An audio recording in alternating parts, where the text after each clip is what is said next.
PG, patnubay at gabay ng magulang ay kailangan sa mga batang manonood.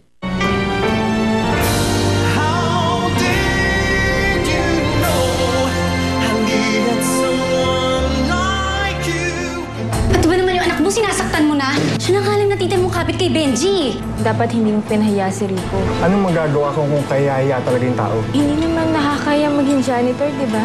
Marangal naman na trabaho yun. Gusto ko magtrabaho mabuti para balang araw mapantayan ko din si Grace. Dumating man ang panahon, may mukha na ako iharap sa kanya. Malalaman at malalaman ko rin kung saan tumutuloy ang si Rico. At siguradong dun ko malalaman kung nasan si Benji. At kung naan si Benji, andun si Amy. Masisingil ko na rin ang pagka-traitor niya sa akin. Anong ginagawa ng Benji yun dito? Paano niya nalaman nandito ka? Hindi ko alam, Nelson. Wala namang nakakaalam na may sakit ako kundi si Deza at si Monica. Ang dami ko ring sinakripisyo para sa relasyong ito. Paglalaban talaga kita. Tama ka, Nelson. Ikaw ang asawa ko. Tama lang na dito ako lumugar. Kasama mo.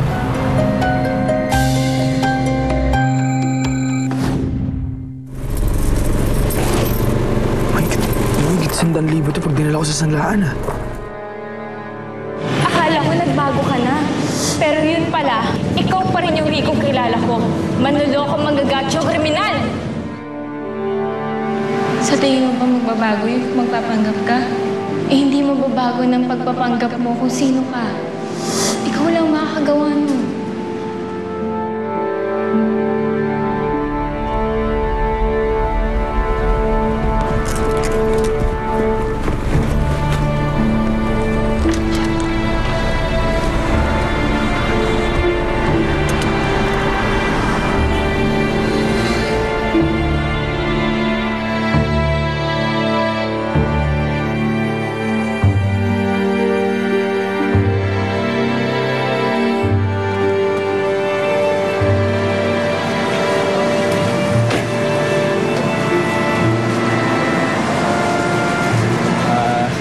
Bossing, andyan pa ba yung babaeng natin ko kanina? Nakaitim siyang damit, tapos makintab eh. Naku sir, nakaalis na. Kasamang matandang lalaki. Tingin mo ba, kuya? Babalik ko sila dyan? Hindi ko masabi sir eh. Hindi naman kasi kliyente ng ng lalaki.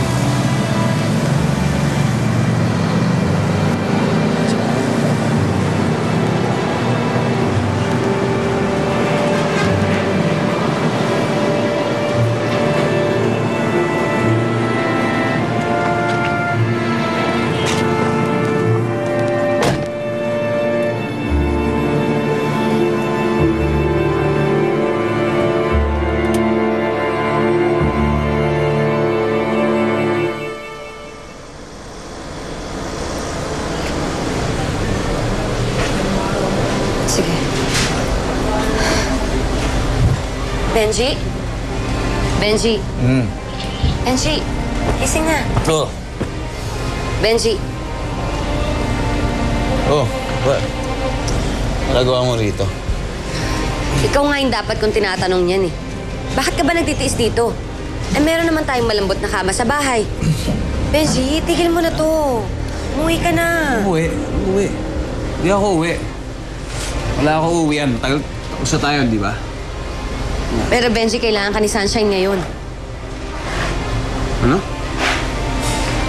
Bakit? Ano nangyari kay Sunshine? May sakit siya eh.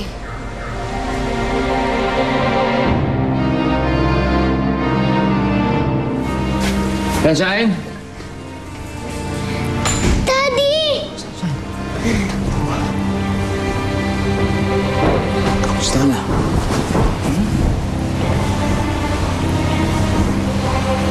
Hindi ka naman mainit ah. Sakit ka ba? Po? Eh, wala naman po talaga akong sakit eh.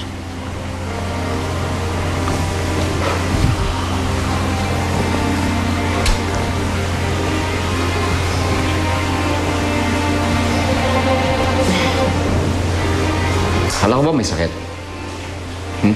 Benji, yun lang kasing alam kong paraan para bumalik ka dito sa bahay eh. Hindi naman porket walang sakit si Sunshine, hindi ka na niya kailangan eh. Kailangan ka niya, kailangan kita. Kailangan ka na magiging anak natin. Kaya niloloko mo ako, ganun. Emmy, yun nga ang dahilan kung bakit tayo hindi pwede, di ba? Kasi niloko mo ako. Alam mo kung bakit? Ganyan ka makasarili.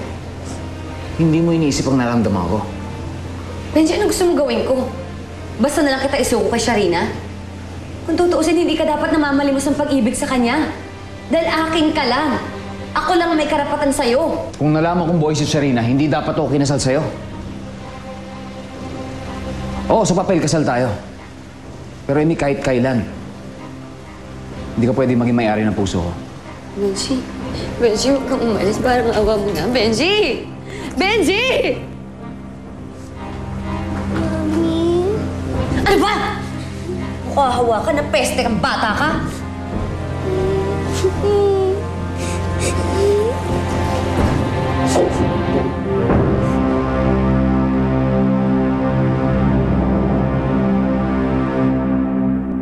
Pagkatapos mong labhan yan, linisin mo yung banyo, ha? Bilis. Opo. Dali. Tapos yung parlor, maglinis ka rin doon, ha? Meron pang mga kalat doon. Joy? Joy, bakit dala-dala mo yan? Hindi sabi sa'yo, dalhin mo yan, ha? Bukas ko yung mga tao. Pati bata, inaalila nyo. Kasalanan mo yan, eh. Pahiga-higa ka lang sa ospital. O sinong gusto mong gumawa ng mga trabaho dito habang wala ka? Kami? Napakasama niyo. Oh, bakit? Nung bata ka pa nagtrabaho ka eh. Aba, Sharina, kung ayaw mo ng patakaran ko dito sa bahay, di lumayas ka. Talagang aalis kami dito. Dahil sumusobra na kayo. Sa pang-aalila niyo, sa pang-aapi niyo sa amin. Lalo sa anak ko! Hoy, ang kapal na ng mukha mo, ah. Hindi ba naalala na pag umalis ka dito, baon ka sa utang sa amin? Hindi mo na kailangan ipaalala. Dahil sisikapin ko magtrabaho. Kung kinakailangan kong gumapang para mabayaran kayo, gagawin ko. Para matigil na yung panunumbat niyo sa amin. Sige, talaga, ah. Bayad ka. Talagang magbabayad kami. Ultimong isa-isang sentimo babayaran ko kayo mag-ina. Eh, di mabuti kung ganon. Sige. At ngayong nandito ka na, ikaw na maglaban yan. Teka na nga, Janela. Sayang oras natin dyan sa mga yan. Bullshit talaga yung mag-ina na yun.